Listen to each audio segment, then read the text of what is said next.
तुम्ही काय, तुमची थॉट प्रोसेस काय तिथं? PYQs बघितलेत? ओके. ओके, ठीक आहे. सो पहिला मुद्दा असा आहे की बॅकग्राऊंड आहे किंवा बॅकग्राऊंड होणार आहे. सेकंड थिंग, तुम्ही PYQs बघितलेले आहेत आणि तुम्हाला वाटतं PYQs ओव्हरलॅप होतात तुमच्या डिग्री एक्झामच्या क्वेश्चन्स बरोबर. ठीक आहे. सो एवढं एकच मोटिवेशन आहे का? आपल्याला मिथ्स आणि रियालिटीज बघायच्यात त्याच्यामुळं. ओके, ॲग्री इकॉनॉमिक्समध्ये ओव्हरलॅप आहे, सो सिलेबसमध्ये ओव्हरलॅप दिसतो आपल्याला. ठीक आहे. जनरली मी पण म्हणतो सिलेबसमध्ये ओव्हरलॅप होतो, पण समजा नसता झाला तरी पण जमलं असतं ते GS. ठीक आहे. सो तो एवढा मोठा ओव्हरलॅप आहे का? नाही आहे. ठीक आहे. अजून काय थॉट प्रोसेस? स्टॅटिक सिलेबस आहे. ओके, ठीक आहे. स्टॅटिक सिलेबस आहे, चेंज होणार नाही आहे, क्वेश्चन्स रिपीट होत आहेत वगैरे वगैरे. ठीक आहे. फॉरेस्ट्री ॲग्री MPSC ला टार्गेट करता येते, so you can target the multiple examinations with a single optional. ठीक आहे. ही एक तुमची थॉट प्रोसेस आहे. अजून कमी दिवसात कव्हर होतो. अजून व्हायचंय तुझं ग्रॅज्युएशन. हा, ते रिव्हिजनच आहे, कमी दिवसात कव्हर होतोय. बरं, ठीक आहे. अजून तुमचं काय मत आहे?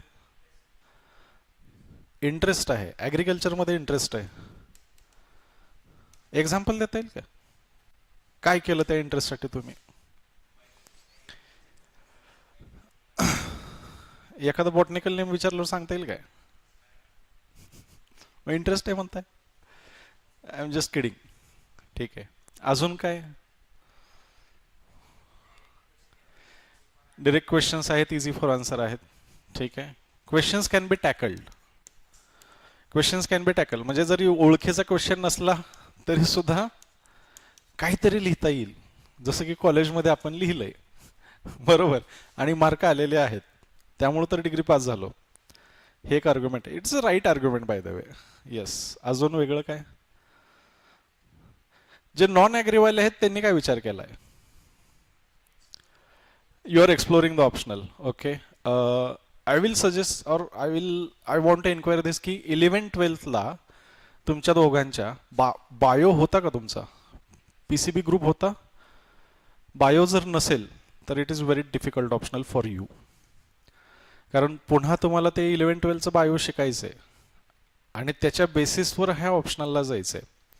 Okay. It is not very difficult, but तुम्हाला ते बेसिक्स पहिले करावं लागेल. तुमचा बायो होता, बायोलॉजी होता, किती मार्क होते 12वीला? 76 होते. नीटमुळे कमी होते का?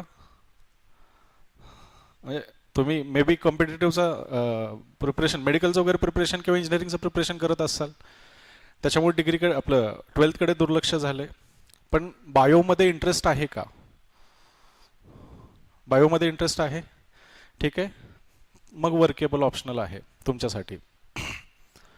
सगळ्यात पहिले ऑप्शनलची पहिली मिथ मी तुम्हाला सांगतो. लोकांना वाटतं सिलेबस खूप मोठा आहे. पहिला प्रॉब्लेम जो ॲग्रिकल्चर ऑप्शनलचा आहे, सिलेबस खूप मोठा आहे असं वाटतं. कशामुळे वाटतं? तर 2 पेपर आहेत, प्रत्येक पेपरमध्ये 7 इंडिव्हिज्युअल सब्जेक्ट्स आहेत. ठीक आहे. जसं की ॲग्रोनॉमी नावाचा सब्जेक्ट आहे, जसं की एक्सटेन्शन नावाचा सब्जेक्ट आहे, ॲग्री इकॉनॉमिक्स नावाचा सब्जेक्ट आहे. ठीक आहे. सो असे 7 सब्जेक्ट्स पहिल्या पेपरमध्ये, 7 सब्जेक्ट्स दुसऱ्या पेपरमध्ये, टोटल सब्जेक्ट झाले 14. आणि जर पट्टीचा करणारा असेल, म्हणजे एकदम मला लय भारी जमलंच पाहिजे असा जर असेल माझ्यासारखा, तर तुम्हाला 14 रेफरन्स बुक्स रीड कराव्या लागतील. म्हणून वाटतं की सिलेबस खूप मोठा आहे. दुसरी पुढची गोष्ट ही पण असते, कॉलेजमध्ये ज्या पद्धतीनं तुम्ही शिकलायत, कसं शिकलायत, ॲग्रीवाले चांगलं कनेक्ट करू शकतात. इमानदारीनं कॉलेज केलंय, केलं, इमानदारीनं केलंय. ठीक आहे. थोडी तरी बेईमानी कधी ना कधी केली आहे. कोणत्या तरी एका सब्जेक्टकडे दुर्लक्ष राहिलेलं असतंय, किंवा तो सब्जेक्ट कळाला नाही असं पण झालेलं असतंय. असा कोणता सब्जेक्ट आहे जो कळाला नाही? तो पॅथॉलॉजी. बर, अजून कोणता आहे? बॉटनी कळाला नाही. तुम्हाला बॉटनी कळाला? शिकवायला भारी मास्तर होता तुमच्या इथं. ओके, तुम्हाला कोणता कळाला? जेनेटिक्स कळाला नाही, बॉटनीचा आहे. तुमचा डिफिकल्ट सब्जेक्ट कोणता आहे? बॉटनी डिफिकल्ट आहे. ठीक आहे. सो जनरली पेपर 2 मध्ये बॉटनी येतो. पेपर 2 मध्ये काय येणार आहे? बॉटनीचा सब्जेक्ट येणार आहे. बॉटनी म्हणजे 3 सब्जेक्ट्स इथे येतात. पहिला आहे जेनेटिक्सचा, दुसरा आहे प्लांट ब्रीडिंगचा आणि तिसरा आहे प्लांट फिजिओलॉजीचा. In genetics you talk about और you discuss about the cell structure. ठीक आहे, किंवा न्यूक्लिअर मटेरियल इकडून तिकडे कसं जातंय, पॅरेंट्समधून चाइल्डमध्ये कसं येतं, प्रोसेसेस काय आहेत, क्रोमोझोम काय आहे. ठीक आहे. सो ते सगळं बेसिक्स तुम्ही कशामध्ये शिकताय? जेनेटिक्समध्ये शिकताय. प्लांट ब्रीडिंगमध्ये तुम्ही 2 वेगवेगळे प्लांट्स कंबाईन करताय, एक सुपिरियर प्लांट तयार करताय. इथं माझे ऑब्जेक्टिव्ह असतात, आयदर मला त्या प्लांटपासून मिळणारे जे सिरियल प्रोडक्शन आहेत ते वाढवायचे, किंवा प्लांटचा विगर मी इथं टार्गेट करतोय, म्हणजे ते डिफिकल्ट क्लायमॅटिक सिच्युएशन्समध्ये सुद्धा काय करेल?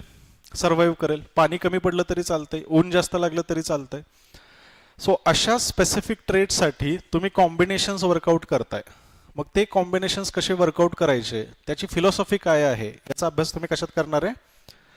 प्लांट ब्रीडिंगमध्ये करणार आहे.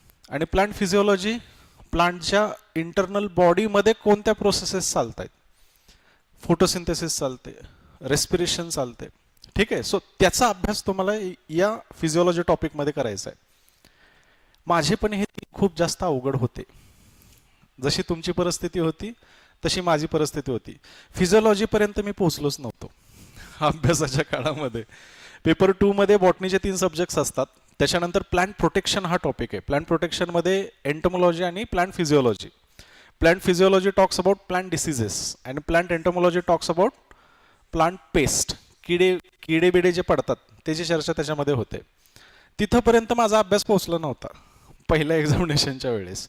आणि मला लक्षात आलं की नाही केला तरी चांगले मार्क येत आहेत, त्यामुळे तो कधीच पोहोचला पण नव्हता.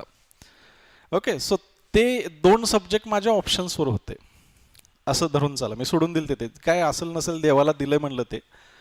स्टील मार्क्स चांगले येतात कारण नंतरचे कॉम्बिनेशन्स खूप चांगले आहेत.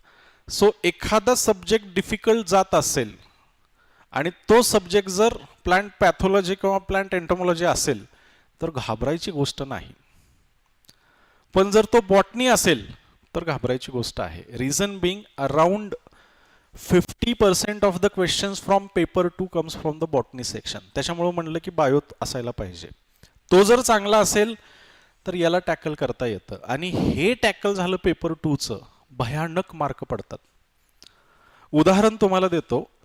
पहिला पेपर 180 मार्क्सचा अटेम्प्ट झाला माझा. म्हणजे ज्यावेळेस मी फर्स्ट ॲग्रिकल्चर ऑप्शनल घेऊन गेलोय त्याच्या आधी माझा पब्लिक ॲडमिनिस्ट्रेशन ऑप्शनल होता. त्याची कथाच वेगळी, ती सोडून द्या, मी स्विच केला नंतर. ठीक आहे. So 250 out of 250 marks botany निमार्द झाले. फिजिओलॉजी किंवा प्लांट पॅथॉलॉजी आणि प्लांट एंटोमॉलॉजी ऑप्शनलवर आहे माझं. So out of 250 marks I was able to attempt the paper of around 180 marks. आणि मला त्या पेपरचा स्कोर होता 160 मार्क्स. मग यातनं शहाणपण काय शिकता येते? जर प्लांट फोटोसिंथेसिसचा क्वेश्चन आला आणि पुस्तकात जे आहे तसं छापता आलं, आउट ऑफ मार्क पडणार आहेत. हे ह्युमॅनिटीजच्या ऑप्शनलमध्ये होत नाही. समजते तुम्हाला? कारण साधी गोष्ट आहे, फोटोसिंथेसिसमध्ये काहीतरी XYZ प्रोसेसेस घडत आहेत, आहे तशा लिहिल्या, क्वेश्चनच्या सगळ्या डिमांड ॲड्रेस झाल्या, मार्क काटणार कुठं? ठीक आहे. सो जे मगाशी तुम्ही म्हणला की हा पेपर स्टॅटिक आहे, स्टॅटिक असण्याचं कारण हेच आहे की फोटोसिंथेसिस चेंज नाही होणार कधी. एक झाड वेगळं करतंय, दुसरं वेगळ्या टाईपची फोटोसिंथेसिस करते, असं घडणार नाही आहे. सगळ्या झाडांमध्ये सेम फोटोसिंथेसिस आहे, सगळ्या झाडांमध्ये सेम रेस्पिरेशनची प्रोसेस आहे, सगळी झाडं सेम टाईपनं पाणी आतमध्ये घेत आहेत. प्रोसेसेस स्टॅटिक आहेत. एकदा का त्या प्रोसेसवर होल्ड आला आणि तो क्वेश्चन तुम्हाला लिहिता आला, तुम्हाला खूप चांगले मार्क तिथं पडणार आहेत. कारण मार्क काटण्यासाठी काही शिल्लकच राहत नाही. म्हणून हा ऑप्शनल सोपा आहे, कारण जे लिहिताय त्याला 100% मार्क येत आहेत, प्रोव्हाइडेड जे विचारलेत ते लिहिताय. मी जर फोटोसिंथेसिस विचारली आणि तुम्ही तिसरंच काहीतरी त्याच्यामध्ये टाकत बसलात, किंवा ज्या पद्धतीनं फोटोसिंथेसिसची प्रोसेस आहे ती जर तुम्हाला लिहिता नाही आली तर ऑब्व्हियसली मार्क येणार नाहीत. इट इज एक्सपेक्टेड की डायग्राम पाहिजे, इट इज एक्सपेक्टेड की रिॲक्शन्स पाहिजेत, इट इज एक्सपेक्टेड की तुम्हाला तिथे एन्झाईम्स मेन्शन करता आले पाहिजेत, किंवा कोणत्या तिथं सायकल्स रन होत आहेत ते तुम्हाला तिथं लिहिता येणं गरजेचं आहे. ते जर तुम्ही लिहिलं मार्क आले, नाही लिहिलं मार्क गेले. समजतंय? आता मला सांगा, कोणताही एक टॉपिक जो तुम्ही तुमच्या डिग्रीमध्ये खूप चांगला केलाय असा आहे का? कोणता एखादा टॉपिक तुमच्या डिग्रीमधला पण असू द्या, एक असा टॉपिक असतो ज्यानं इगो हर्ट केलेला असतो आपला, आणि साम दाम दंडभेद जे काय असेल ते सगळं तुम्ही तिथं लावताय. 4 दिवस त्या टॉपिक बरोबर घेऊन, इगो हर्ट झालाय ना आता, सो 2-4 दिवस घालवलेत त्या टॉपिकमध्ये, आणि तो टॉपिक तगडा केला होता डिग्रीमध्ये तयार, आणि तो टॉपिक तुम्हाला आज जसाच्या तसा आठवतोय. असा एखादा टॉपिक आहे का? ॲग्रोनॉमीतला सुद्धा असू शकतो, एक्सटेन्शन मधला सुद्धा असू शकतो, किंवा इकॉनॉमिक्स मधला सुद्धा असू शकतो. असा आहे का एखादा टॉपिक? असायला पाहिजे. इगो हर्ट होणार आहे आपला कुठे ना कुठेतरी. एक्सटेन्शनचा टॉपिक आहे, आजपर्यंत तुम्हाला लक्षात आहे? तुमचं पण एखादं एक्झाम्पल असेल, तुमचं तसं एक्झाम्पल असेल. असंच सगळ्या सिलेबसच्या बाबतीत करायचं, आणि दॅट इज अ हर्क्युलियन टास्क. बऱ्याचदा काय होतं बघा, बॉटनी जोपर्यंत मी अभ्यास करत नाही तोपर्यंत मला समजत नाही, पण ज्यावेळेस बॉटनीचा अभ्यास तुमचा कंप्लीट होतो आणि ज्यावेळेस तुमची अंडरस्टँडिंग स्टार्ट होते त्यावेळेस वाटतं की यार हे तर लई सोपं आहे. उदाहरण देतो फोटोसिंथेसिसच. माहिती आहे फोटोसिंथेसिस काय प्रोसेस असते, काय असते? प्लांट त्याच्यापासून फूड बनवतं, ठीक आहे. कसं बनवतं? सनलाईट पासून बनवतं, ठीक आहे. तुम्ही थांबा जरा, हे बाकीच्यांना सांगू द्या, त्यांनी थोडंसं डिटेलमध्ये केलंय. सांगता येईल?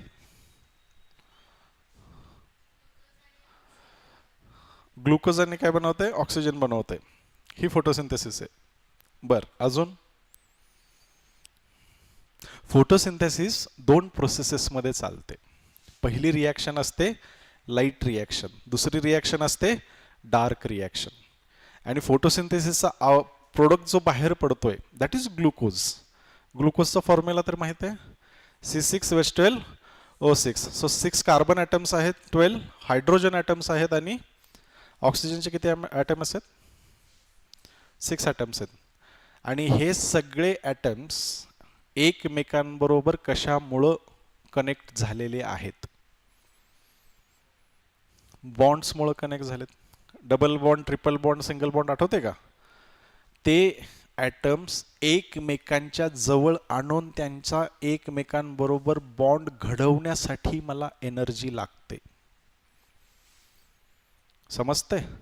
2 मित्र भांडणं झालेली आहेत, एकमेकांकडे बघत नाहीत, पण आपली इच्छा आहे की त्या दोघांनी एकमेकांबरोबर पुन्हा पहिल्यासारखं बोलावं. मग 4 जण इकडून ढकलतेत, 4 जण तिकडून ढकलतेत, दोघांना एका बेंचवर आणून बसवतेत. बरं, ढकलण्यासाठी एनर्जी लागली का नाही? सो 2 ॲटम्सला जोडण्यासाठी ती एनर्जी मला लागेल. मग आता ती एनर्जी येते लाईट रिॲक्शनमधून. सोप्या भाषेत सांगायचं झालं तर लाईट रिॲक्शनमध्ये सोलर फोटॉन्सचा वापर केला जातो आणि ATP नावाच्या बॅटरीज चार्ज केल्या जातात. ॲडेनोसिन ट्रायफॉस्फेट ट्रिपल बॉन्डचा तो एक मॉलिक्यूल आहे.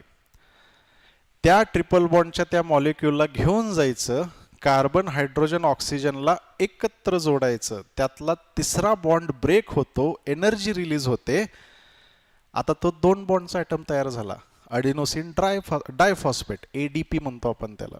आणि ती जी एका बॉन्डची एनर्जी रिलीज झाली त्या एका बॉन्डच्या एनर्जीपासून ह्या तिघांना एकत्र करायचं, इज फोटोसिंथेसिस.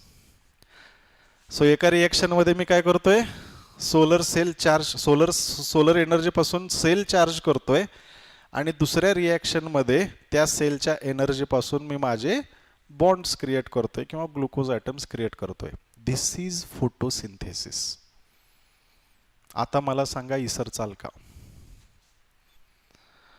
या लेवलला अंडरस्टँडिंग जात असेल तरच this optional is very simple optional. या लेवलला जर तुमची अंडरस्टँडिंग जात नसेल then this optional is very difficult optional. हा सायन्स बेस्ड ऑप्शनल आहे. तुम्हाला सायंटिफिक लँग्वेजमध्ये उत्तरं लिहिणं अपेक्षित आहे. तुम्हाला ती उत्तरं लक्षात ठेवणं अपेक्षित आहे. डेफिनेशन पाठ असली पाहिजे. What is photosynthesis, conversion of solar energy into glucose म्हणलं तर ते आपल्याला शोधत येऊन हाणल घरी येऊन. ठीक आहे, 10वीच्या पोरांना 8वीच्या पोरांना लिहिणं इज ओके, पण तुम्ही ग्रॅज्युएशनचा सब्जेक्ट आहे ना आपला, तो ग्रॅज्युएशन लेवल तिथे एक्सपेक्टेड आहे ना ऑप्शनलमध्ये. सो तुम्हाला त्या टेक्निकल टर्म्समध्ये ती फोटोसिंथेसिस डिफाईन करता आली पाहिजे. सो एक त्याची प्रॉपर डेफिनेशन आहे, ती डेफिनेशन तुम्हाला जमली पाहिजे, मग तुम्हाला मार्क्स तिथं येणार आहेत.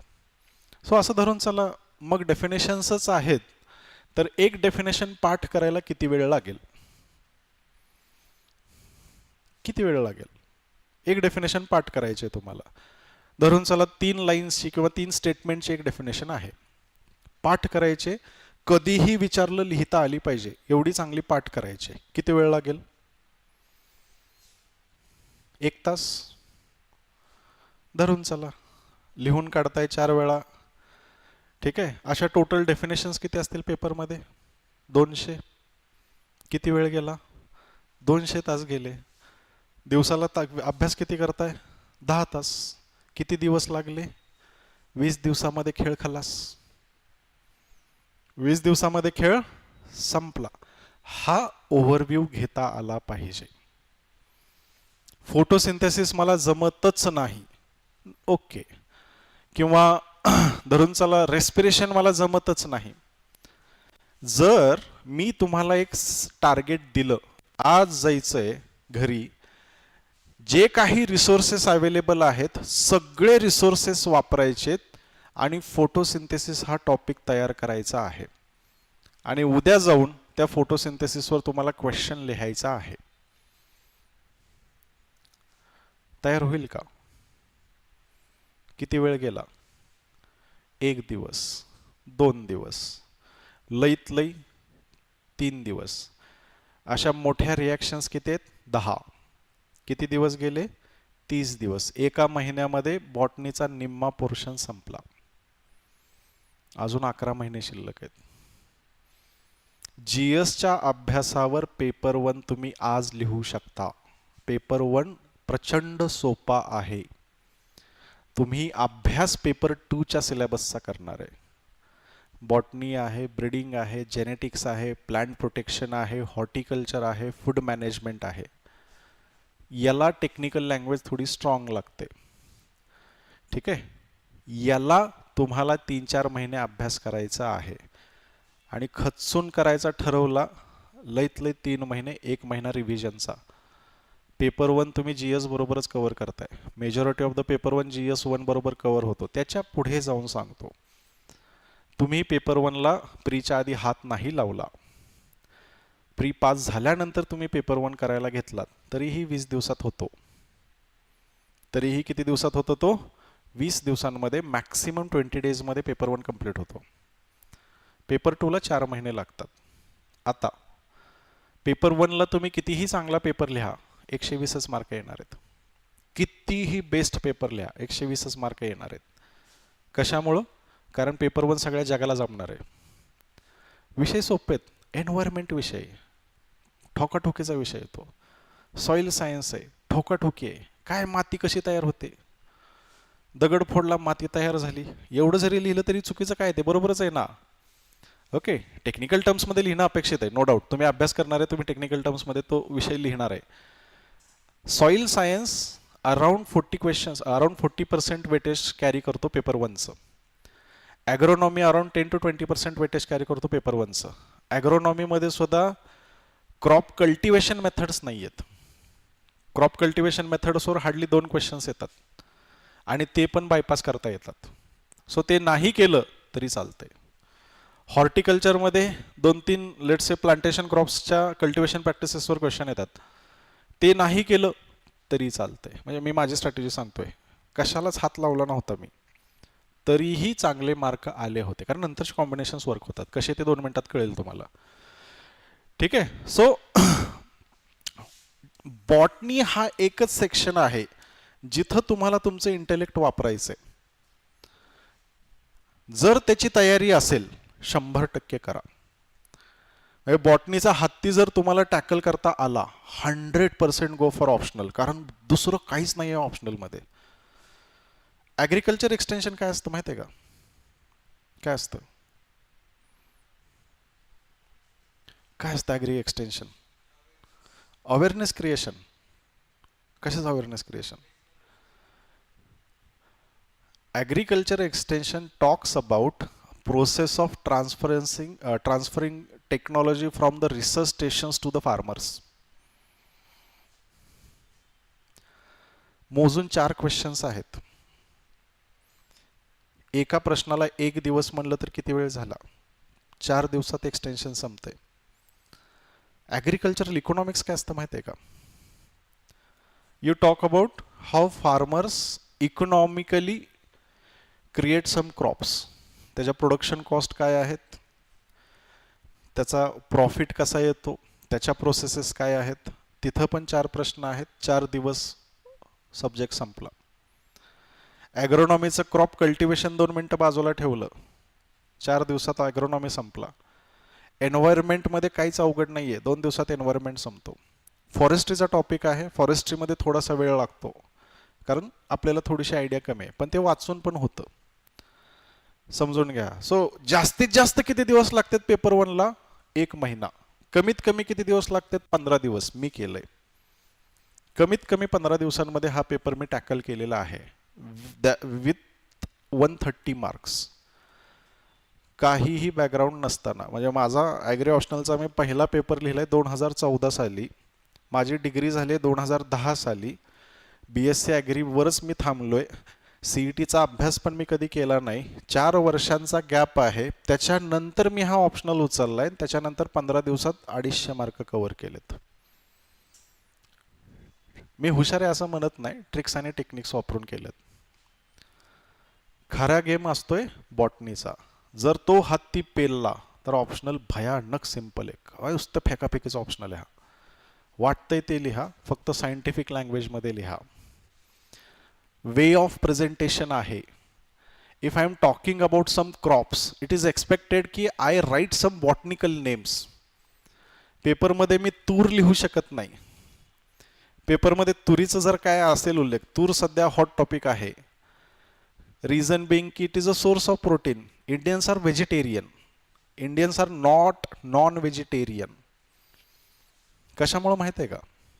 Y we are not non vegetarian, why we are vegetarian. तुमच्यापैकी किती लोक नॉनव्हेज खातात? तुम्ही खाताय. आठवड्यातनं किती वेळा खाताय? 3 वेळा. आठवड्यातनं किती वेळा जेवण करताय? 12 वेळा. मग तुम्ही नॉन व्हेजिटेरियन आहात का व्हेजिटेरियन आहात? आठवड्यातनं 3 वेळा एक्सटेरियन. दरच आठवड्याला 3 वेळा होतं का? नाही होत. मग तुम्ही व्हेजिटेरियन आहात का नॉन व्हेजिटेरियन आहात? व्हेजिटेरियन आहे. बॉडीला प्रोटीनची गरज आहे. मग हे प्रोटीन येतं कुठनं? तुरीतनं येतं.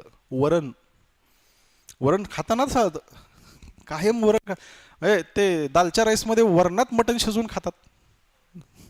डाळ पुन्हा तिथं आलीच. बरोबर आहे. ठीक आहे. So this is a source of protein. आणि आपल्या इथं प्रोटीन डिफिशियन्सीज दिसतात इंडियन्समध्ये. रिझन बिंग की प्रोटीन ॲनिमल्सपासून सोर्स केलेलं असेल तर चांगलं असतंय. प्लांट बेस्ड प्रोटीन जे आहेत ते खूप जास्त कन्झ्युम करावं लागतंय. म्हणजे आपल्याला 2 टाईम वरण खाऊन सुद्धा आपला प्रोटीन इंटेक कमी असतो. समजून घ्या. मग इथं डिमांड जास्त आहे, सप्लाय कमी आहे. म्हणून रिपिटेटिव्हली क्वेश्चन जो आहे तो तुरीच्या कल्टिवेशनवर विचारला जातो किंवा पल्सेसच्या कल्टिवेशनवर विचारला जातो. Pulses are generally source of protein. मग सोयाबीन विचारलं जाईल, हरभरा विचारला जाईल, तूर विचारली जाईल. पेपरमध्ये तूर लिहिणं अपेक्षित नाहीये. TUR तूर लिहिणं अपेक्षित नाहीये. क्वेश्चन आला तर कजन वापरावं लागतं तिथं. सो प्रत्येक सब्जेक्टची एक स्वतःची लँग्वेज आहे. If you are able to replicate that language in your answers, then only you are going to get good marks. ठीक आहे. सो बॉटनिकल नेम आजपासून पाठ करायला सुरू केले तरी चालतात. जिथं नाही गरज तिथं पण बॉटनिकल नेम ठोकून यायचं. That was my strategy. पाठच करून गेलतो. 15 पिकांचे, 15 हॉर्टिकल्चरल क्रॉप्सचे, 10-12 स्टोअर ग्रेन प्रेसची नावं पाठ केली होती, सायंटिफिक नेम्स पाठ केले. जिथं वाटतंय ना ठोकता येतंय बिंदास ठोकायचं. याच्यामुळं पेपर अप व्हायला सुरू होतो. मला सांगा 50 नावं बॉटनिकल नेम पाठ करायला किती वेळ जाईल? मोजून 4 दिवस. का तर बॅकग्राऊंड नाही आहे. 4 दिवसामध्ये तुमचा तो विषय संपला. असा बर्ड्स आय व्ह्यू इथं ऑप्शनलचा घ्यावा लागेल. तर ऑप्शनल खूप सोपं आहे. म्हणजे तुम्हाला समजलं पाहिजे की काय लिहिणं अपेक्षित आहे किंवा how you are going to write that answer. त्याची क्लॅरिटी आली तर हा ऑप्शनल खूप सोपा आहे. पुढचा महत्त्वाचा आस्पेक्ट, डिग्रीची रायटिंग आणि ऑप्शनलची रायटिंग जमीन आसमानचा फरक आहे. ज्या वेनं तुम्ही डिग्रीमध्ये उत्तरं लिहिलेत त्या वेनं जर तुम्ही इकडं उत्तर लिहायचा प्रयत्न केला तर ॲव्हरेज मार्क येतील, जनरल मार्क येतील. याला थोडंसं अपग्रेड मला करावं लागेल. करंटचा डेटा मला तिथं जोडावा लागेल. करंटचा कॉन्टेक्स्ट मला तिथं जोडावा लागेल. फॉर एक्झाम्पल कल्टिवेशन ऑफ अरहर, तुरीला हिंदीमध्ये अरहर म्हणणार आहे आपण.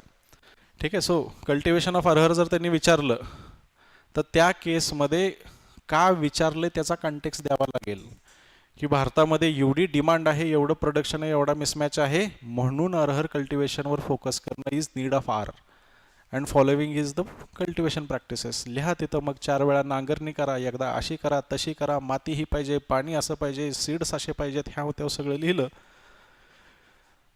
कन्क्लुजनमध्ये लिहा की ह्याची टेक्नॉलॉजी कशी अपग्रेड करता येईल. हे जे चाललंय that is a traditional way of cultivation. काहीतरी मॉडर्न वे त्याच्यामध्ये आहे. तो जर मला इंटिग्रेट करता आला फायदा होणार आहे. संपला विषय.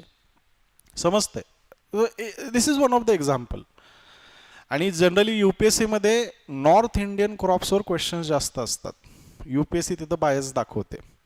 सो मध्ये ना आधे तुम्हाला ॲपल कल्टिवेशन विचारलं जातं, मध्येच लिची कल्टिवेशन विचारलं जातं, मध्येच मस्टर्ड कल्टिवेशन विचारलं जातं. महाराष्ट्रीयन क्रॉप्स कमी दिसतात. जे नॉर्थ इंडियन बेल्टमध्ये घेतले जाणार आहेत, जसं की पंजाब, हरियाणा, UP, बिहारमध्ये जे काही क्रॉप्स कल्टिवेट केले जाणार आहेत त्यांच्यावर क्वेश्चन्स जास्त येतात. झालं. आता तुम्हाला तर ट्रिक देऊन दिले. मग तिथं कोणते क्रॉप्स घेतले जातात आयडेंटिफाय करा, पाठ करा. रोज एक खचून 10 क्रॉप आहेत. तो विषय पण संपला. जो ऑप्शनवर जो टाकायचा होता कल्टिवेशन, तो पुन्हा ऑप्शनवर जायची गरज नाही पडली. पेपर सेटरनं सकाळी ॲपल खाल्ला तर दुपारी पेपर सेट करताना तो ॲपल कल्टिवेशनच क्वेश्चन विचारणार ना. रिझन बिंग की ॲपल महाग आहेत. ॲपल स्वस्त असतात का कधी? कधीच नाही.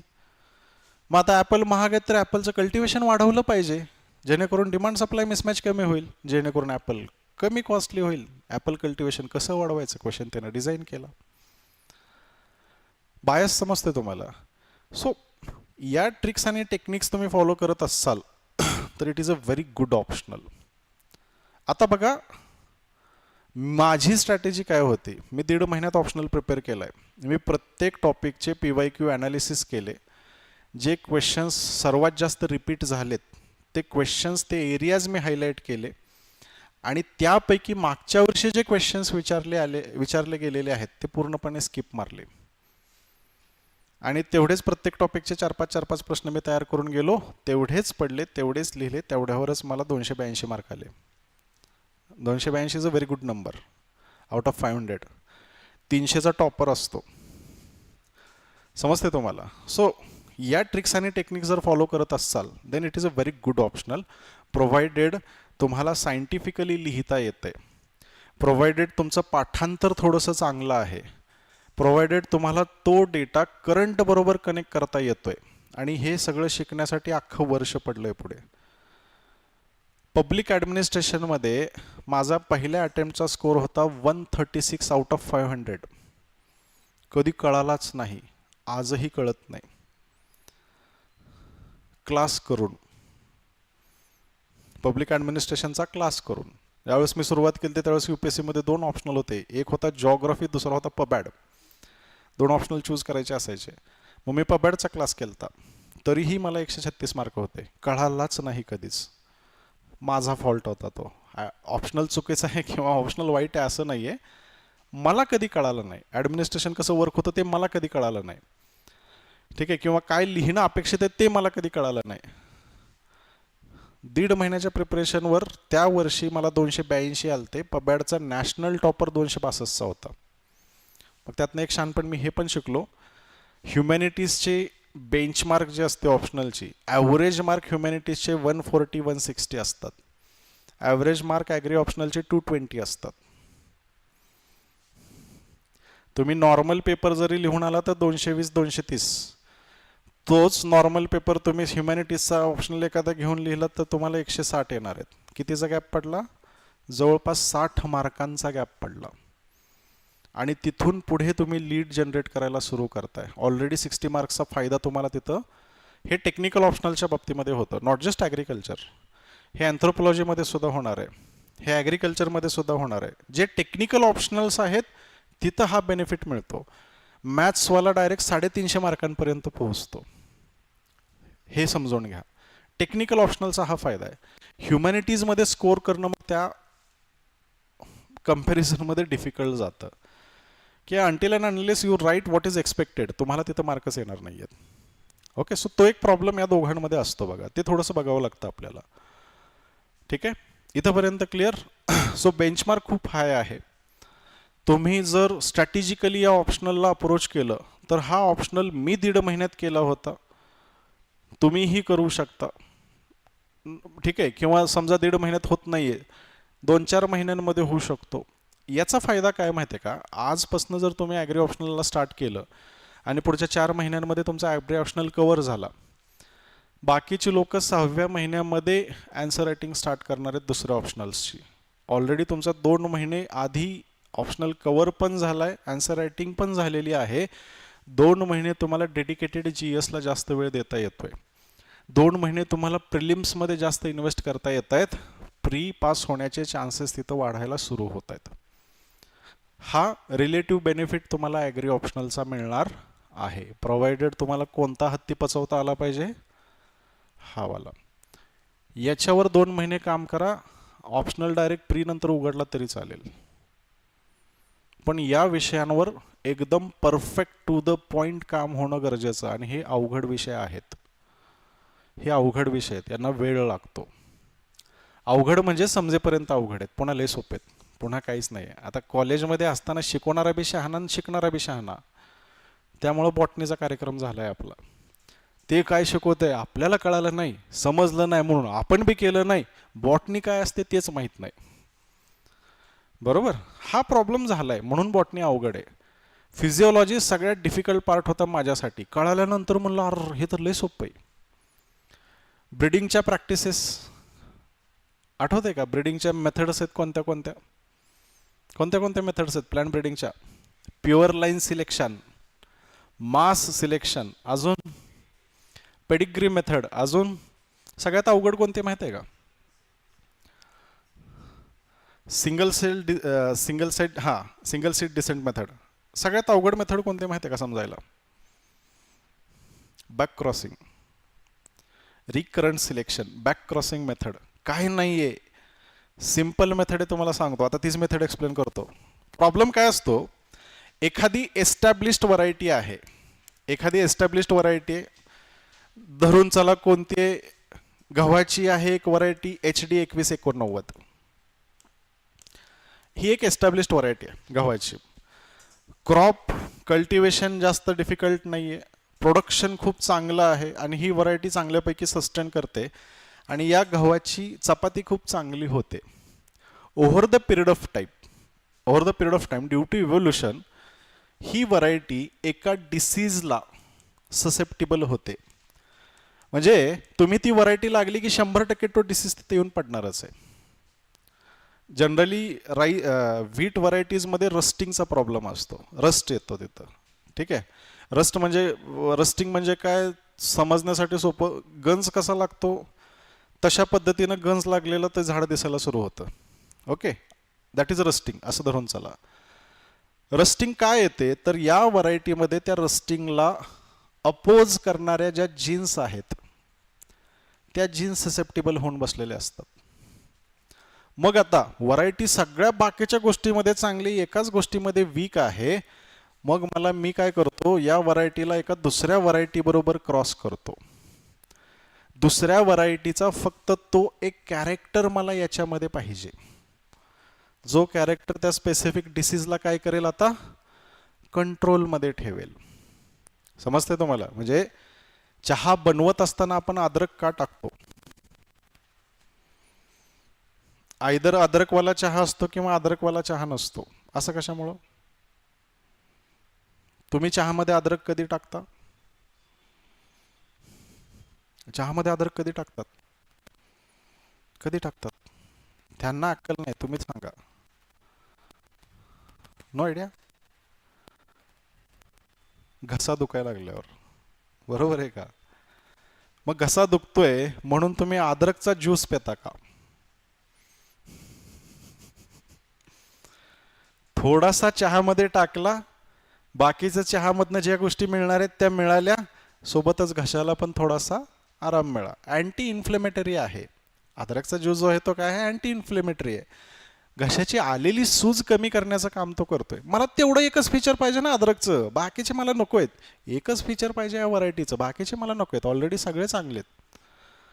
प्रॉब्लेम काय आहे, ज्यावेळेस मी या दोन्ही व्हरायटी क्रॉस करतो त्यावेळेस 50% याचे कॅरेक्टर्स येणार आहेत, 50% याचे कॅरेक्टर्स येणार आहेत. मला अपेक्षित किती होते? एकच पाहिजे ना, बाकीचं मला नको, बाकीचे मला इकडचे. मला अपेक्षित कॉम्बिनेशन आहे की 1% याचं ते स्पेसिफिक कॅरेक्टर, बाकी 99% कॅरेक्टर याचेच पाहिजेत मला. पण आलं काय कॉम्बिनेशन? 50-50. मग आता 50वरनं 1% कसं न्यायचं?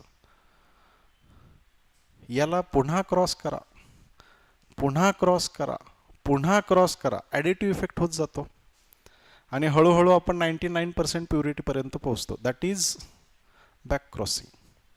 ही सगळ्यात अवघड मेथड आहे टू अंडरस्टँड. अवघड आहे का सोपी आहे?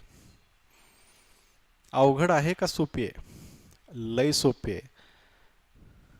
शिकवण्यानं समजलं नाही आणि समजून घेणाऱ्यानं कधी विचार केला नाही, म्हणून हा सब्जेक्ट अवघड वाटला, म्हणून हा सब्जेक्ट डिफिकल्ट वाटला. बाय द वे, वर्गामध्ये पुढं बसत होते का मागं बसत होते? जनरली इथे येणारे मागं बसणारे असतात. जे वर्गामध्ये पुढं बसत होते ते ऑलरेडी बँकेच्या जॉबमध्ये आहेत, इमानदार जनता, बरोबर. आणि मागं बसणाऱ्यांचा आणि ह्या कन्सेप्च्युअल अंडरस्टँडिंगचा लांब लांबपर्यंत संबंध नाही, कारण मागत आपण बाकीचेच कुठाने खूप जास्त केलेत. समजते तुम्हाला? But it is very simple. जर तुम्हाला अंडरस्टँड झालं, it is very simple subject. लक्षात राहील. हा सगळ्यात अवघड टॉपिक आहे प्लांट ब्रीडिंग मधला. Photosynthesis was most difficult part in plant physiology. Genetics अवघडच आहे. जेनेटिक्समध्ये तुम्हाला व्होकॅबलरी पार्ट करायचे, दॅट्स इट. व्होकॅबलरी पार्ट झाली, विषय संपला. ठीक आहे. सेल स्ट्रक्चर, सेलचं अल्ट्रास्ट्रक्चर बघायचं आहे. त्या अल्ट्रास्ट्रक्चरमध्ये जे काही लहान सहान गोष्टी आहेत सगळ्यांचे फंक्शन्स पाठ करत बसायचे आहेत. मायटोसिस मिओसिस लक्षात ठेवायचे आहे, मिओसिसची प्रोफेज 1 लक्षात ठेवायची आहे. म्हणजे ही टेक्निकॅलिटी आहे तिथं. जेनेटिक्स अवघडच आहे, सोडून द्या, पण ते एकदा समजलं की सोपं आहे. सो हा हत्ती जर पेलता येत असेल किंवा तुमच्या मनाची तयारी असेल, निखिल सरांनी सुरुवातीतूनच केली ती बघा, जॉग्रफी ऑप्शनलची. मॅरी ओर ऑप्शनल, मॅरी ओर ऑप्शनल हा त्यांचा कन्सेप्ट आहे. लग्न करा त्याच्यासोबत, 24 तास त्यासोबतच फिरायचं आपल्याला. ॲग्रिकल्चरमध्ये डोंट मॅरी विथ ॲग्रिकल्चर, मॅरी विथ बॉटनी. हे जर कामाला, हे जर जमलं, बाकीचा ऑप्शनल तुम्ही असा हसत खेळत संपवताय. बाकीचा सिलेबस काहीच नाही आहे त्याच्यामध्ये, एवढा सिम्पल ऑप्शनल आहे हा. ठीक आहे. हां, रिसेंट ट्रेंड हा पण आहे की ॲग्री ऑप्शनलमध्ये स्टॅटिक क्वेश्चन्स थोडेसे कमी झालेत आणि डायनामिक क्वेश्चन्स यायला सुरू झालेत. ठीक आहे. पण dynamic questions can be tackled. Dynamic क्वेश्चनमध्ये स्टॅटिक पार्ट ते विचारतात. ओके. सो तो एक थोडासा चेंज आत्ता आहे, बट सिम्पल आहे, काय जास्त अवघड नाही आहे. आय विल सजेस्ट प्रिपरेशनसाठी काय करता येईल, तर प्रिपरेशनसाठी आत्तापर्यंत नोट्स हा फॉर्मॅट चालत होता. दिल्लीमधला एक क्लास आहे, अख्ख्या भारतानं त्याच्याच नोट्स वापरल्यात.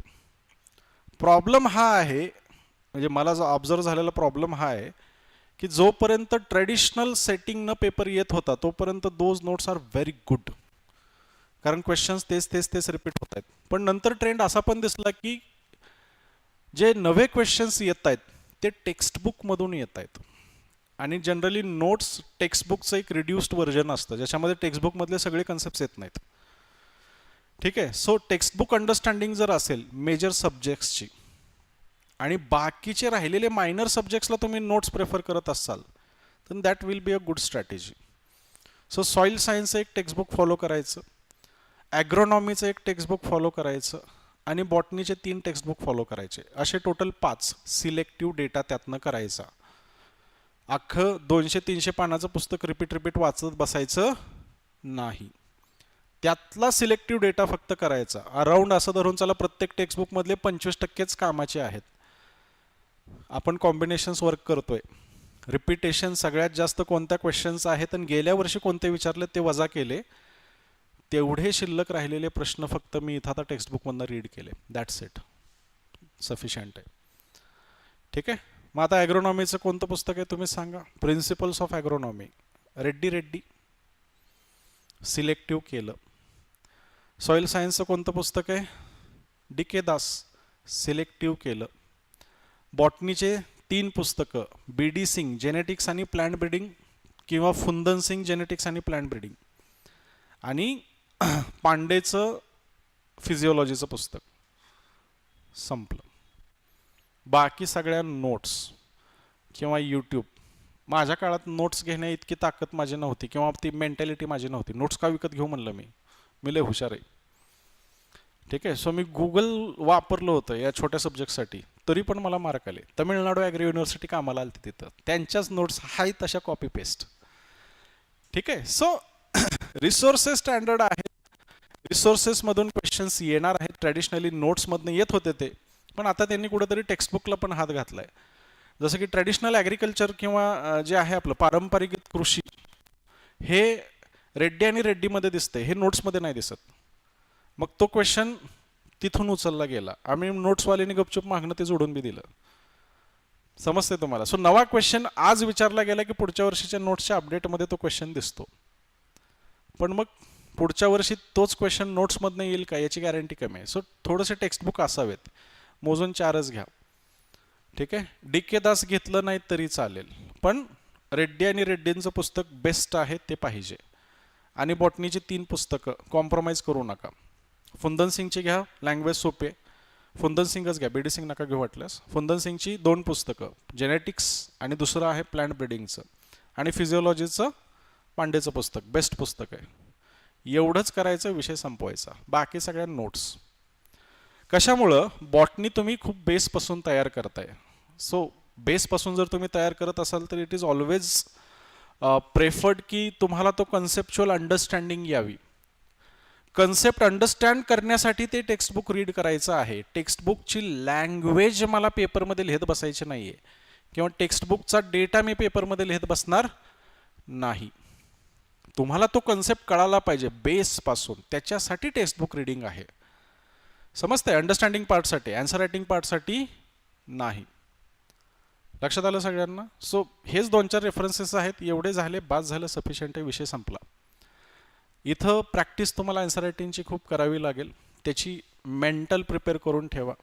एकाच उत्तराचं 4दा व्हेरिएशन तुम्हाला लिहिणं अपेक्षित आहे, ते करणं तिथं गरजेचं आहे. सो ते थोडंसं लावून धरलं ना तर हा ऑप्शनल सोपा होत जातो. It's very easy optional.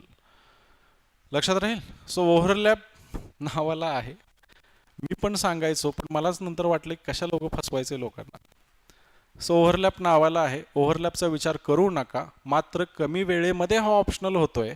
शिल्लक राहिलेले 2 महिने एक्स्ट्राचे मला GSला वापरता येते, तो माझा ॲक्च्युअल रिअल ॲडव्हान्टेज आहे. बऱ्यापैकी एक धरून चला 60 to 70% सिलेबस तुम्हाला आज माहिती आहे, तो माझा रिअल ॲडव्हान्टेज आहे. 40% बॉटनीचं सेक्शन आहे. ठीक आहे. सो तुम्हाला अभ्यास 40% करायचा आहे. आहेत, हे पण लक्षात घ्या तिथं. येस. आता तुम्हाला सांगा तुमचे काय प्रॉब्लेम्स आहेत का? तुम्हाला तर वेळ आहे अजून. चांगल्या कॉलेजमधनं करा. आहे का काय प्लॅन? सी ई टी असते ना आता? ॲग्रिकल्चरची सी ई टी असते ना? दिली का? ओके. कोणतं कॉलेज मिळतंय मग?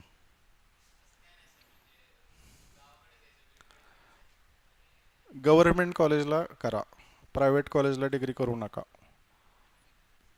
माझं स्वतःचं प्रायव्हेट कॉलेज होतं म्हणून मी सांगतो तुम्हाला. गव्हर्नमेंट कॉलेजला थोडंसं कॉम्पिटिटिव्हचं कल्चर पण आहे आणि महत्त्वाचं म्हणजे शिक्षक लोक एक्सपिरियन्स्ड असतात, म्हातारे कोतारे असतात तिथं. Those are very good guys. नाही असू द्यात ना, पण करत असाल तर चांगल्या ठिकाणी करा, असं माझं सजेशन आहे. गव्हर्नमेंट कॉलेज तुम्हाला नागपूरचं मिळालं तरी चालतंय, कोकणातलं मिळालं तरी चालतंय, सो त्याला कॉम्प्रोमाइज नका करू.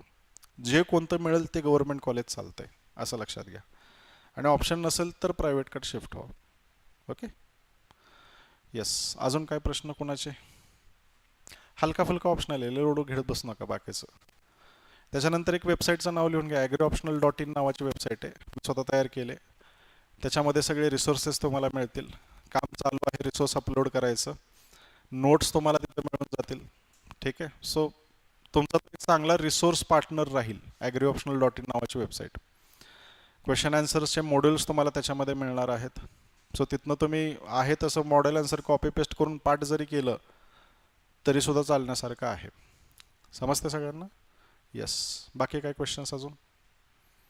मेंटरशिपचं सेक्शन आहे, लगेच अप्लाय करू नका. मेंटरशिपला अप्लाय करू नका. ते मेंटरशिप 60 डेजचे आहे, आपला टाईम फ्रेम 160 दिवसांचा, 180 दिवसांचा आहे. सो तुमचं मॉड्यूल फ्रेशर्सचं मेंटरशिपचं मॉड्यूल त्याच्यामध्ये अजून इन्क्लूड केलेलं नाही, म्हणून तिथं अप्लाय करू नका. बाकी रिसोर्सेस तुम्ही तुमच्या एंडने यूज करू शकता तिथं. येस. काय प्रश्न? जॉग्राफी आणि ॲग्रिकल्चरमध्ये कन्फ्युजन आहे. जॉग्राफी पण बेस्ट ऑप्शनल आहे, देर इज नो कम्पॅरिझन. डोळे झाकून कोणता बी घेतला तरी फायदा होतोय. डोळे झाकून 10-20 जरी केलं, छापाकाटा केला, जो पडेल तो घेतला तरी चालतोय. इथं कम्पॅरिझन नाही आहे, कारण दोघांचे बेनिफिट वेगळे आहेत. जॉग्राफी ऑप्शनलचा फायदा हा होतो की तुमचं कव्हरेज येतं पेपर 1चं, किंवा तुमचं करंटचं कव्हरेज खूप चांगलं असतं. सो त्याच्यामुळे दरवर्षी प्रिलिम्स पास होणाऱ्यांमध्ये जॉग्राफीवाल्यांची संख्या जास्त आहे. पण जे प्री पास झालेत आणि तिथून जे फायनल सिलेक्शनपर्यंत पोहोचलेत, पर्सेंटेज वाईज ॲग्रिकल्चरवाले जास्त असतात. ओके. सो सक्सेस रेशो ॲग्रिकल्चरचा अराउंड 10 to 12% आहे, तो जॉग्राफीचा 5-6%च्या आसपास राहतो. म्हणजे 100रातली 10 पोरं ॲग्री ऑप्शनल घेऊन पास होत आहेत आणि जॉग्राफीवाले 5 पास होत आहेत, असं राहतं ते. ठीक आहे. सो एकाला प्रीला बेनिफिट मिळतोय, एकाला मेन्सला बेनिफिट मिळतोय. सो आता ते डिपेंड करतं तुमच्या अंडरस्टँडिंगवर, तुम्हाला तो ऑप्शनल किती जास्त आवडतोय त्याच्यावर. मॅरिओर ऑप्शनल म्हणण्याचं कारण तेच होतं, प्रेमात पडा त्याच्या. मग कधी मध्ये तो फटका देणार आहे, तरी पण प्रेम कमी नाही झालं पाहिजे, असं लक्षात घ्या. बॉटनी चालू झाल्यावर तुम्हाला लक्षात येईल फटका काय असतो. ठीक आहे. सो तिथं बाह्य वर करून टिकून राहणं गरजेचं असतं. थोडंसं आहे ऑप्शनलमध्ये. एक पॉईंट असा येतो की आपण आपल्याला शिव्या द्यायला सुरू करतो आणि सोबतच ज्या शिक्षकाने तुम्हाला सांगितले त्याला बी शिव्या घालायला सुरू करतो आपण.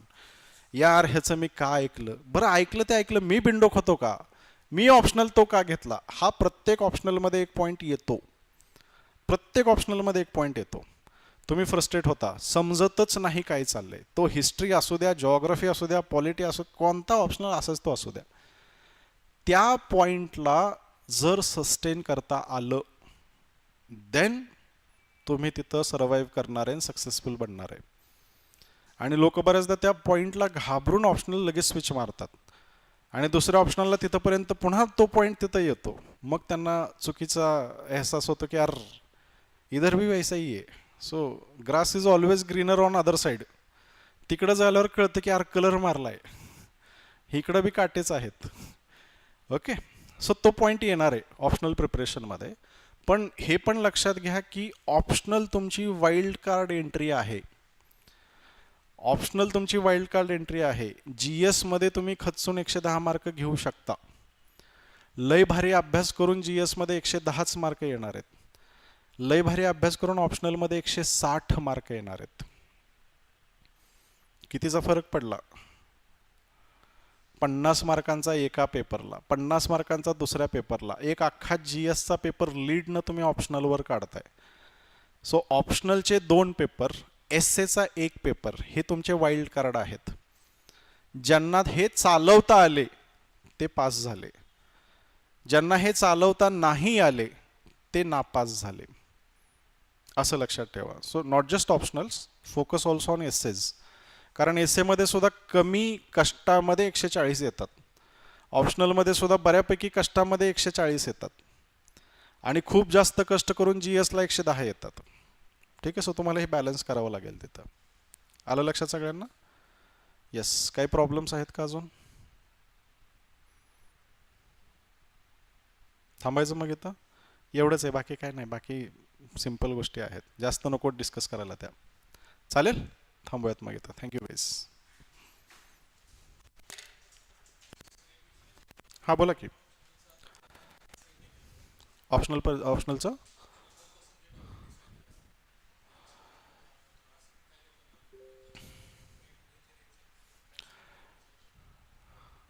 टेक्निकल ऑप्शनल बघा. I will suggest geography is a good optional technical बॅकग्राऊंडवाल्यांसाठी.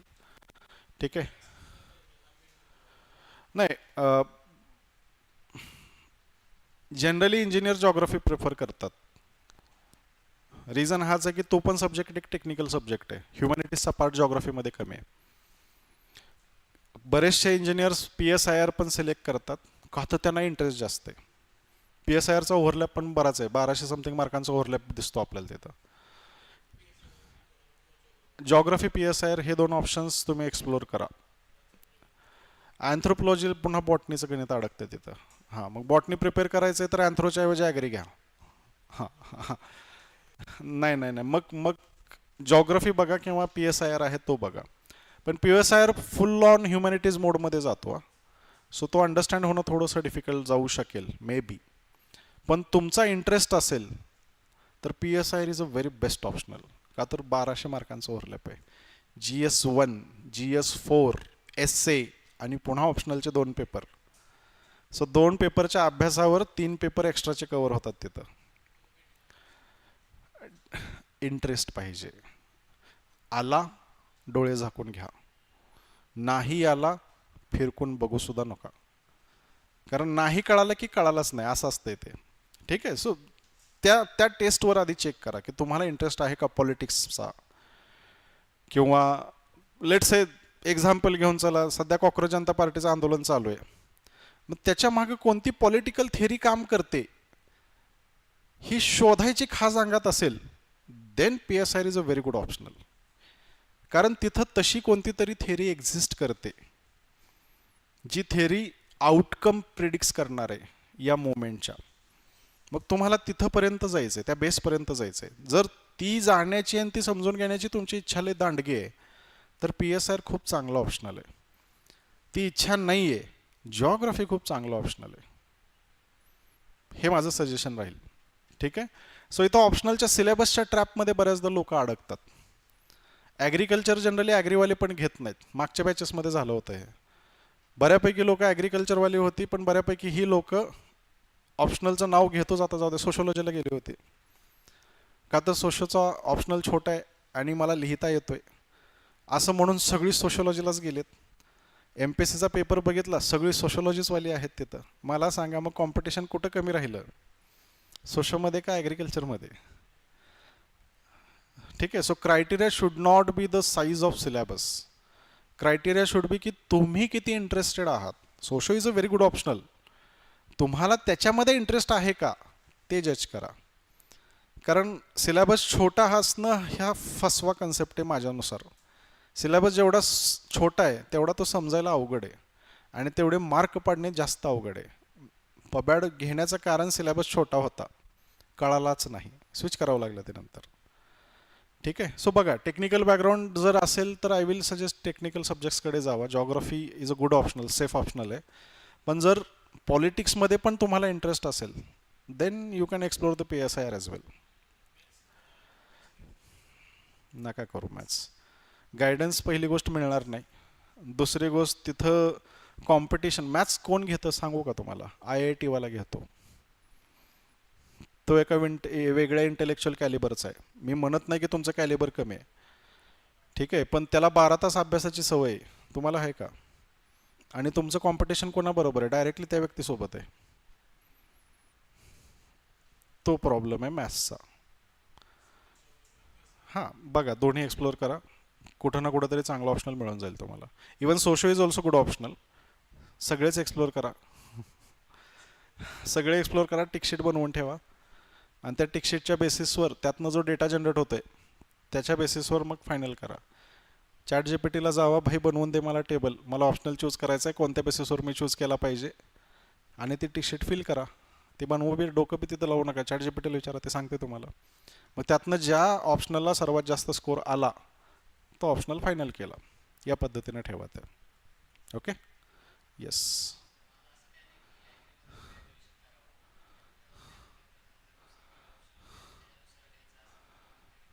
ह्याच्यानुसार option graduation ठरवू नका. ग्रॅज्युएशन तुमची रोजीरोटी आहे, हे तुमचं स्वप्न आहे, आणि दोघांना वेगळं ठेवा, नाहीतर बाजार उठतो. तुम्ही अजून तेवढे मॅच्युअर नाही आहे, बट हा सल्ला ऐका. ग्रॅज्युएशन शुड बी लाईक दिस, की जे तुम्हाला काम देण्याची कॅपॅसिटी ठेवतंय. समजतंय? ॲग्रिकल्चर झाल्यानंतर काय काम मिळतंय हो? मार्केटिंग करत फिरावं लागतं खत कंपन्यांची 15,000वर 20,000वर. सो जर वेळ असेल, डिसिजन जर तुमचा अजून फायनल झाला नसेल, तर गो विथ समथिंग लाईक की जो तुम्हाला जॉब देऊन देईल, तसा एखादा ऑप्शनल, तशी एखादी डिग्री चूज करा. नाही ना, ते चुकीचं आहे. फुल टाईम प्रिपरेशनमधून अरे 0.1% पास होता तिथं. 2 लाखातले 1,000 पास होतात. ही क्लॅरिटी असायला पाहिजे. माझ्यावर लय ओव्हर कॉन्फिडन्स मी कामाचा नसतो. माझ्यावर लय ओव्हर कॉन्फिडन्स होता. मी सगळ्या पेपरला परफॉर्म करून सुद्धा माझे रिझल्ट नाहीत आले. आणि मी कॅटेगरीतला नाही आहे, मी प्रचंड हुशार कॅटेगरीतला आहे, तरी माझे रिझल्ट नाहीत आले. कारण सगळे फॅक्टर्स तुमच्या बाजूने आलेत तर तुम्ही पास होताय. आणि इथं फॅक्टर्स हजारो आहेत. समजलं तुम्हाला? सो प्लॅन बी तेवढाच तगडा पाहिजे जेवढा तगडा तुमचा प्लॅन ए असणार आहे. ही चूक मी केली, ही चूक बाकीच्यांची झाली, तुम्ही करू नका, तुमच्याकडे वेळ आहे. लक्षात राहील? सो प्लॅन बी पाहिजे. ॲडमिशन घेतलं का कुठं? PGला टाकून ठेवा. PGला ॲडमिशन टाकून ठेवा. काय नाही झालं, पुढच्या वर्षी LLBची एक्झाम द्यायची, LLBला ॲडमिशन टाकून ठेवायचं. काय नाही, वकील होतो. बरोबर? शेतकरी वकील असू शकतो का नाही? एवढं काय लोड घ्यायची गरज आहे. PG चालू ठेवा फक्त. आय विल सजेस्ट दिस. हा एक माझा सल्ला आहे. कारण at the end of day कसं आहे माहिती आहे का, ज्यावेळेस तुम्ही इंटरव्ह्यू स्टेजला पोहोचता, इंटरव्ह्यू आपला आहे 275 मार्कांचा. सो GSचाच पेपर येतो एक. GSचा पेपर 250 मार्क्स आहे ना, आणि आपलं इंटरव्ह्यू कितीचा आहे? 275 मार्क्सचा आहे. सो GSचा एक पेपर आहे. आता GSच्या एका पेपरला तुम्ही 2 महिन्याचं प्रिपरेशन करताय, इन्व्हेस्ट करताय, खूप मोठा टाइम इन्व्हेस्ट करताय. मग इंटरव्ह्यूमध्ये हे चेक केलं जातं की तुम्ही किती मच्युअर आहात आणि तुम्ही किती प्रॅक्टिकल आहात.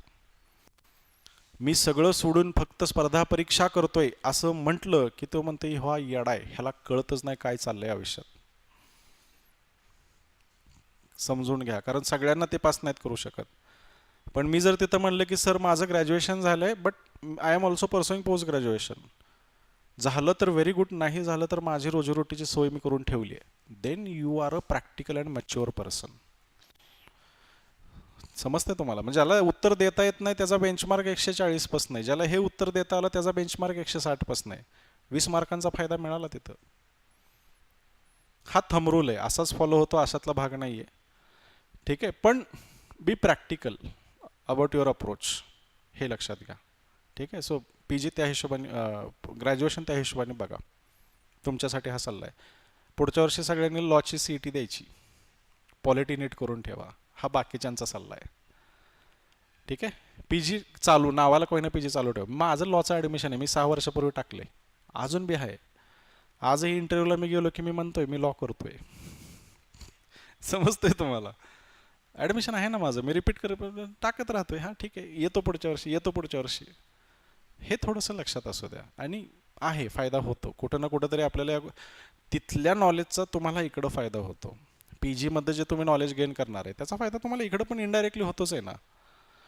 लॉचं एक्झाम्पल घेतलं तर साधी गोष्ट आहे, मला कायदेच कळायला सुरू झाले ना. मग मी लिहित असताना माझी धार खूप चांगली येते ना, वकिलासारखी येते लिहिण्यामध्ये धार. That's a good thing. असं पण आहे. येस. अजून काय प्रश्न? नाही नाही, PubAd is a very good optional. Problem माझ्यात होता, मला कधी कळालं नाही. ऑप्शनल चांगला आहे तो, काहीच अडचण नाही. पबॅड सुद्धा is a good option, is a very best optional. सुरू कुठून करायचं? रेड्डी आणि रेड्डी प्रिन्सिपल्स ऑफ ॲग्रोनॉमी. सिलेबसचा पॉईंट घ्यायचा, त्याच्यात शोधायचा, वाचायचा, PYQ उचलायचा आणि लिहून काढायचा. संपला विषय. एका वेळेला एक PYQ, एका वेळेला एक कन्सेप्ट. असं करत करत 100 कन्सेप्टपर्यंत पोहोचायचं. सोप्या विषयापासून सुरुवात करा. लगेच डे 1ला बॉटनीत हात घालू नका. पहिले ॲग्रोनॉमी करा, मग सॉईल करा, मग जरा कम्फर्टेबल वाटायला सुरू झाले की मग बॉटनीमध्ये घुसा आणि बॉटनीचा काटा काढूनच बाहेर पडा.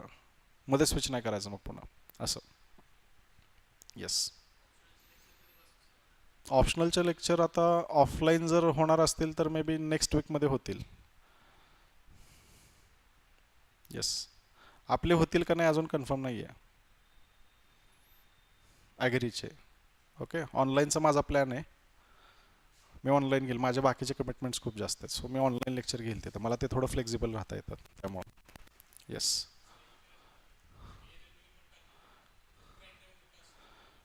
क्रायटेरिया काहीच नाही. अरे कोणी करू तू इंजिनियर्स आहेत, तो तुमचं ग्रॅज्युएशन काय? इंजिनियर आहेस ना, मग EMEला ॲडमिशन टाका. LLBला का टाकताय? तुम्ही परस्यू करा ना. चालू शकतं, काही प्रॉब्लेम नाही आहे. करा. LLB केलं तरी चालेल, इंजिनिअरिंगची डिग्री पुढे परस्यू केली तरी चालेल, काही अडचण नाही आहे. It's your choice basically. Yes. काय म्हणताय? हातवर केला वाटलं.